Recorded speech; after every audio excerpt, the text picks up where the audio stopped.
Mutton curry చేస్తున్నాను. ఇప్పుడు దీన్ని 2 మాటలు వాష్ చేసుకుందాం. వాష్ చేస్తాను. ఇప్పుడు 1 స్పూన్ ఉప్పు, స్పూన్ పసుపు పడేసి కలుపుకున్నాం. బాగా కలిపేస్తాను. నేను ఒక 3 విజిల్లు పెట్టుకున్నాం. మటన్ అయిపోయింది. దీన్ని తర్వాత పెట్టుకున్నాం.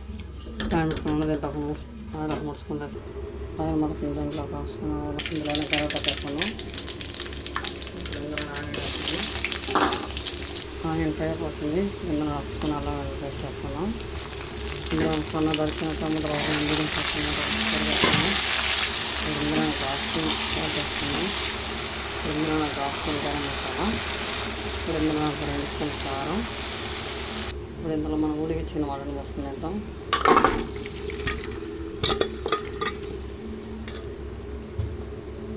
ఇప్పుడు ఒకసారి కలుపుకుందాం.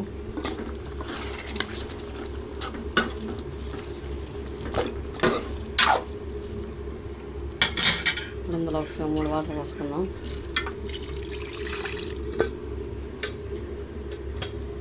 దీన్ని ఒక 10 మినిట్స్ కుక్ చేసుకుందాం. మటన్ కర్రీ రెడీ అయిపోతుంది. ఇప్పుడు ఇందులో కొత్తిమీర వేసి స్టవ్ కట్టేద్దాం. ఇప్పుడు నేను గ్యాస్ ఆపేస్తున్నాను. కూర పర్ఫెక్ట్ ఉడికిపోయింది. గట్టిగా అన్నం వేసుకొని గడి కర్రీ వేసుకున్నాను.